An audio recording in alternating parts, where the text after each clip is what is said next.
Are you ready to eliminate your credit card processing fees? Visit www.pairpayments.com and use code JAKE for a $250 Visa gift card when you join today. This is the Inspection Pros Podcast, where we break down everything you need to know to grow a successful home inspection company. Join host Jake as we get insider knowledge from the industry's best on how to take your business to the next level. Today, we have, once again, Jay Hawreluk from AcuMax with us, and Jay is going to give us, we'll do a little brief summary on A, B, and C drive, and today we're going to wrap the drives with the D drive in this series where we're talking about the AcuMax Index. Is that right, Jay? That's right, Jake. Good to be back. All right, so just for anyone who missed the previous 3 episodes we've done, and if you haven't seen those, go check those out. And if you've learned something from this series, share them with your friends, because I'm sure we can, illuminate a lot of people and introduce them to AcuMax and the AcuMax Index here. So, Jay, for anyone who missed those first few episodes, what did we talk about with the ABC drive, and what are we going to get into today with the D drive? Well, before we get into that, I do want to say one thing. If you watch these podcasts and you've taken it, and you have a significant other, ask them to take it. Now, don't say, hey, I want you to do a test. Yeah. But if you have a significant other, the thing is I took this really cool survey, and I'd like you to take it. And if you get any resistance, just say, hey, that little spat we had a few weeks ago, probably would have avoided it. So really, because we're about relationships, because AcuMax Index improves relationships. And let's face it, business is relationships, so it improves business as well. Absolutely. So I just wanted to throw that out there a little bit. That's awesome. The AcuMax Index, it measures innate human wiring. We're considered a personality assessment, but we're not. We're the only assessment that measures the neurosciences. All other assessments are based in the social sciences, the observable behavior of people. Behavior changes over time due to external inputs, upbringing, education, life's experiences, all the good and the bad things that happen to us in our lifetime change behavior, age, maturity, responsibilities. What we measure is innate human wiring. When any person on the planet is born, in the 18 to 24 month period after that birth, certain chemicals come together in the brain and they create specific neural pathways. Now, there's millions of pathways created at this time. We measure 4, A, B, C, D, as it applies to business and relationships, and we've already stated that business is relationships. So earlier we talked about the A drive, which we call autonomy, which is idea flow. Do I want the best idea? Am I more engaged with my idea? We talked about the B drive, which is communication. Everybody talks. Everybody thinks. But this is how I process thought. Do you process it internally, or do you process it more verbally? The C drive, what we call patience. Are you somebody who likes spinning multiple plates, jumping from item to item? Or are you somebody that's more sequential in the way you want to perform your workflow, wants to set plans and follow it? So we go into a lot more detail, so I will put a plug in for Jake. Go back to the prior podcasts, check out A, B, C, and D. And today we're going to talk about the D drive, which is called certainty. Mm-hmm.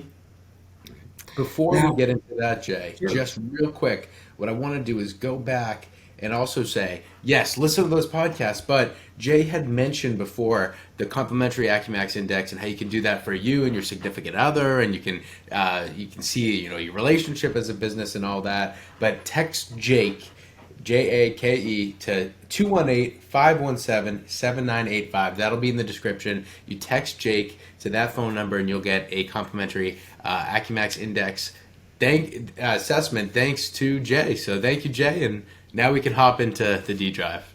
Just one thing I want to note, it's automatically, the reports are automatically generated. It may take about 5 minutes to get your report, but as soon as you complete it, will be emailed. Just make sure you put a valid email address in there, so, Absolutely.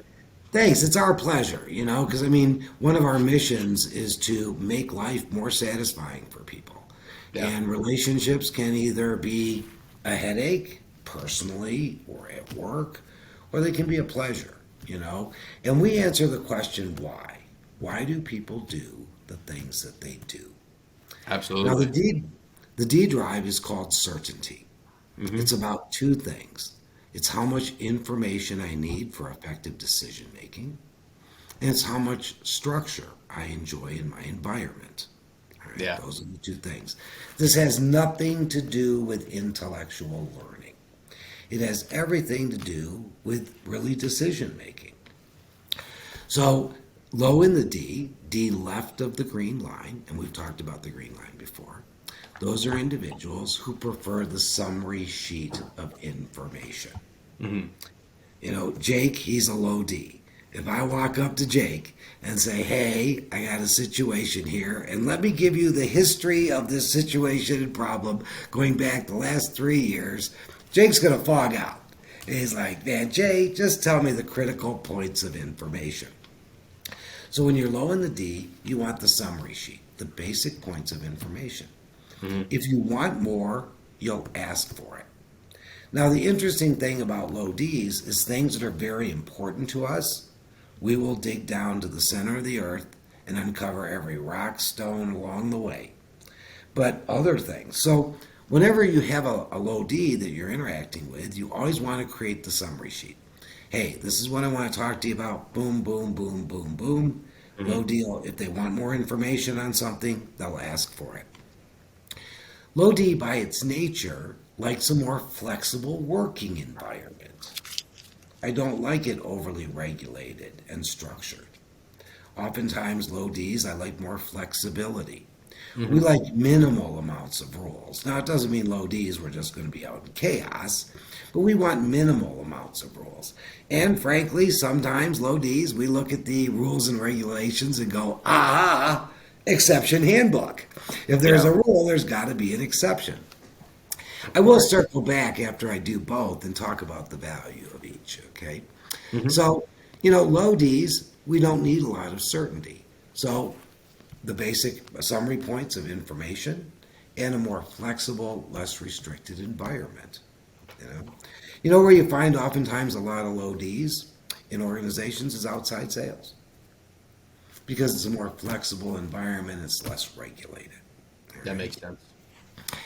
High D is just the opposite. Now, high D, I want elements of proven information and fact in decision making. I want more detail. I prefer it. Now, again, on your AcuMax, you'll see LWN. Do I like something? Do I want something? Do I need something? But all high Ds prefer proven information and data in the decision making process. It better engages them. High Ds like knowing the rules, regulations, and structure of the organization. And if you think about it, it just makes sense. If I'm higher in certainty, more information and data makes me more certain in the decision-making process. Hmm. Knowing the rules, regulations, and structure makes me more certain about doing my job. Hmm. Right? There are high D roles in organizations, and there are low D roles in organizations. High Ds prefer more certainty. So I'll take, I'm a low D. My wife's a high D. When we first met many, many, many years ago, before I got into any of this, she's a high D, and I'd sometimes get a little frustrated. Like, how many volumes of encyclopedias do you need me to give to you for you to accept my point of view on this? But as a low D, when I realized when we got into this, I wasn't giving her enough information to satisfy her D drive. Therefore, she wasn't buying in. All right. Now, oftentimes high Ds you'll find in operations in companies. And by the way, on this webinar, we've just solved the mystery between sales and operations. Operations is historically high D. They say you can't promise delivery of the product anymore, in less than 2 weeks. Low D salesperson, the customer says, could you have it for me in 3 days? Low D goes, yeah, no problem. So we've seen this in hundreds of companies. I bring it up as a little bit of a joke, but it's true. It creates angst between the two. Now, low D will go by the rules and regulations if they understand why. High Ds will understand why the salesperson will be promising it in 3 days instead of 2 weeks if they know why. So this knowledge helps the interactions, and it relieves frustration between people. I'll go do a public setting, and I'll go up to somebody like Jake and say, "Hey, Jake, I got an issue. Let me tell you about it. It's with one of our customers. They became a customer 3 years ago, and in the first quarter, they ordered about $10,000 worth of product. And then the second quarter, it went up to $15,000. And then the third quarter, it dropped down to $12,000. Now, by this point, Jake, why don't you just tell me, what are you thinking when I'm telling you all this?" What's it going to be for the next one? The next order? Yeah. And what else? That it's going down? Yeah, well, that's true. But if I continue to give you all of that data and information, I'd be thinking, all right, just give me the numbers. Let's cut to the chase. right? What's the problem? And so if I finally get to the end, it's like, well, they've ordered 50,000 for the last 3 quarters, but it's dropped to 5,000 this quarter. He's like, why are you giving me that history? Now, not to say all high Ds would want that information, but their tendency is to want more information to understand the trend lines and the data. Interesting. I'll do a live presentation, and I'll walk up to somebody who's highest in the D drive, and I'll say, write me a report on our competitors. And they'll just look at me. They'll say, well, what do you want? Well, that's all I'm going to give you. That's all the information I'm going to give you. What do I get? And that's oftentimes low Ds. We don't need it. We don't give it. So, what do I get? They'll come back and they'll say, well, you'll either get everything under the sun or nothing. I'm not going to do it because I don't know what you want. Yeah, yep. These are the frustrations that occur in everyday life and in business, And also the D drive tells us oftentimes positions. Is a high D position something that where you need data, and it's going to be a data-driven position, low D where it's going to be more flexible about things, and also the exchange between people. So when you understand that, I look back early in my career, when I was first got out of college, my first job was with a bank, and I was in the management development program in the branches. And I'm a high B. I liked all the people interaction. I'm a low C. I had all this variety of jobs to do, taking care of customers, working with the tellers, doing audits. I mean, there's just a lot. And it was kind of flexible in the environment. Mm-hmm.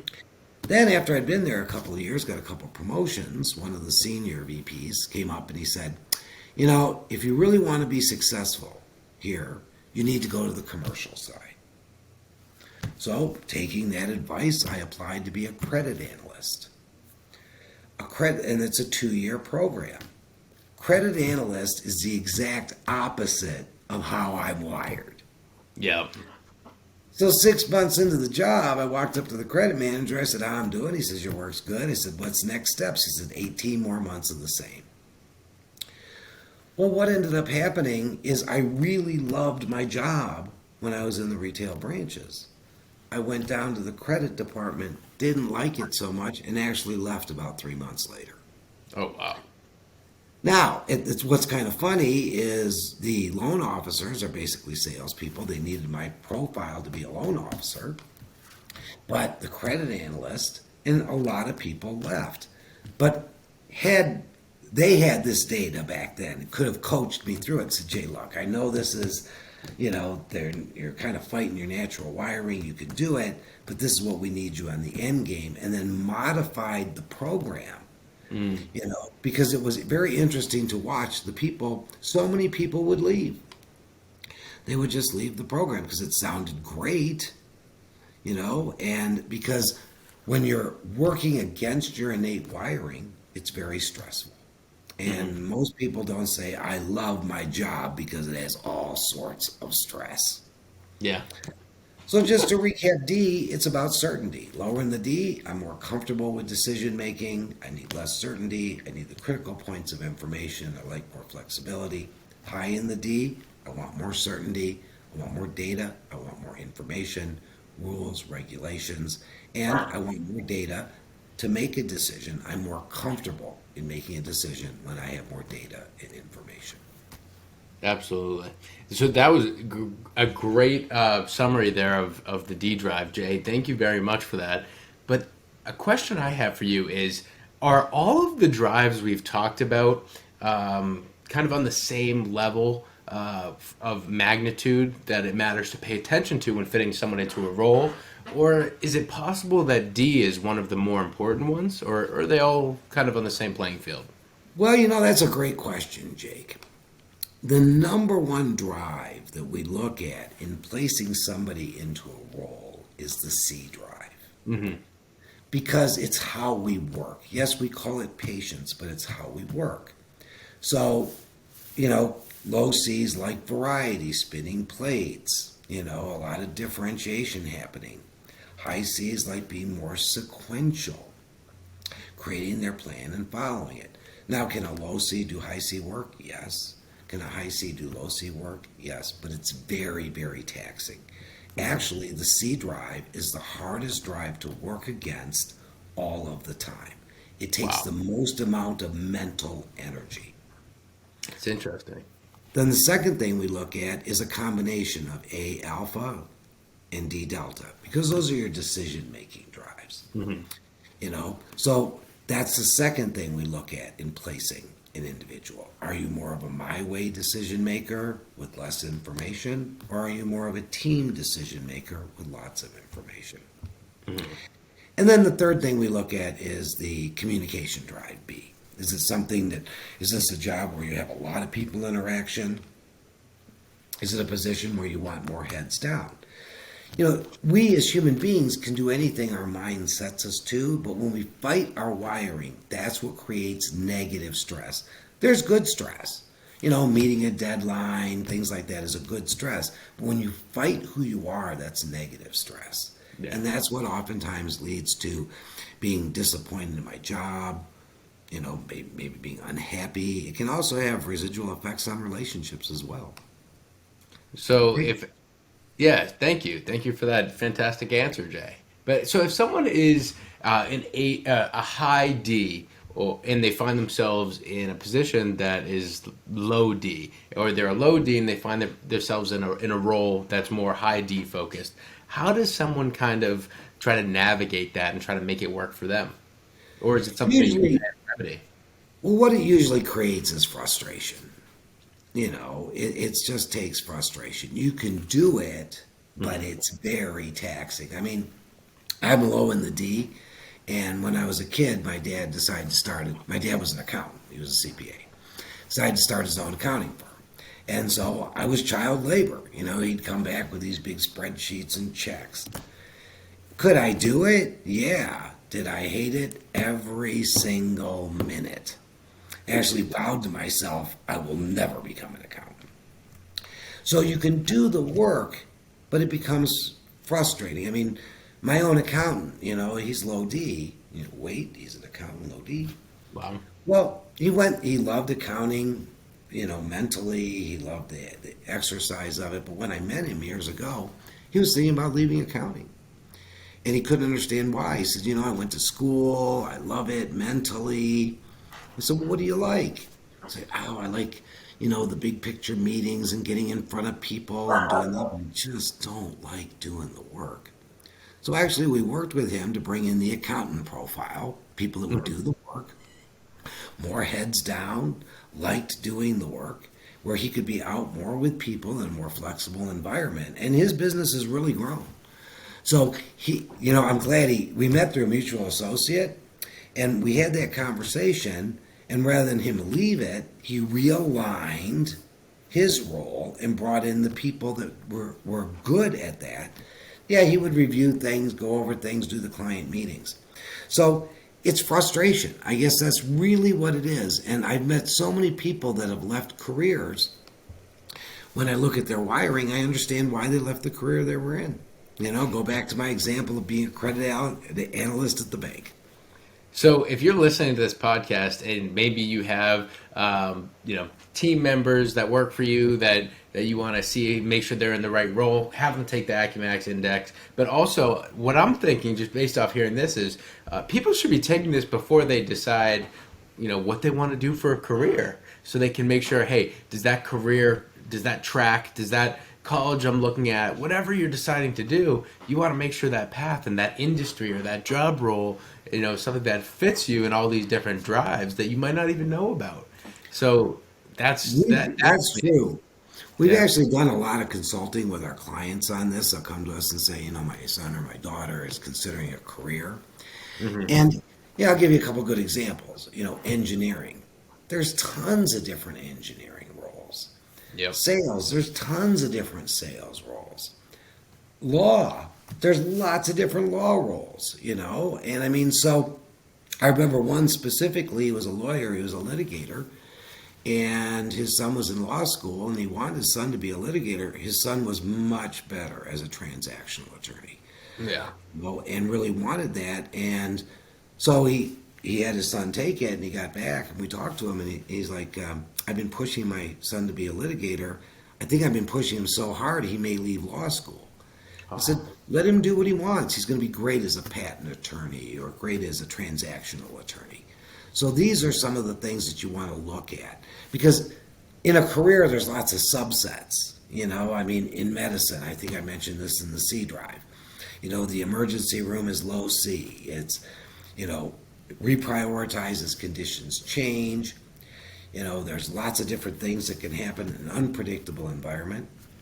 But, intensive care is very high C. There's a process behind it. You got to make sure that tests are being administered and medications are being given. So you can get into different careers.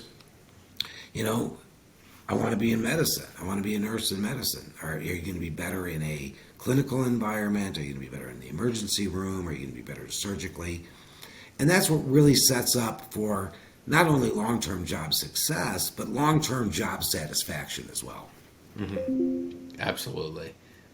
And wow. It is so powerful to me that we can have these conversations with you, Jay, and break down the drives. But also, this is a great podcast, not only to say, hey, go check out the AcuMax Index, but I'm sure this is a great support podcast for it. So if you've taken it now and you want to listen back at these drives to really help you understand yourself, please do that. If you have anyone that you think could benefit from taking the AcuMax Index assessment that we've discussed at length in these 4 episodes, then please share this podcast with someone you think it could help. And Jay, I do want to tease, we are going to do a 5th installment that will be on the tilt factor. So the tilt factor, Jay, could you give us a little bit of a sneak preview on what we'll be talking about with the tilt factor? Well, for those of you that have taken the AcuMax, it's the red dot that you see in the top graph, and that's all I'm going to say.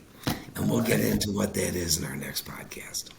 And so the tilt factor is actually something that I am very, very interested in talking about because it is a really interesting conversation, and I'm sure the audience will love it as well. So tune in. That one will be coming in a couple weeks, I'm sure. So thank you very much, Jay, for coming on again and giving us the 4th installment of this series. I really appreciate it. Thanks, Jake. Thanks for having me. I really enjoy doing these. You're a great host, and I really enjoy getting the word out and helping people live happier, better lives.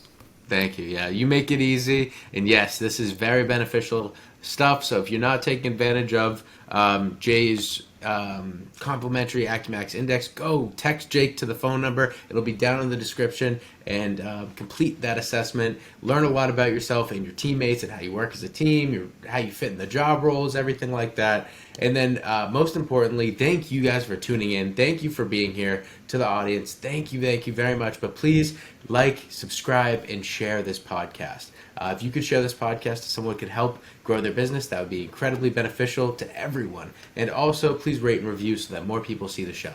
So thank you very much for tuning in, and stay tuned for a great roster of guests we have coming in the upcoming weeks. Thank you, and we'll see you next time.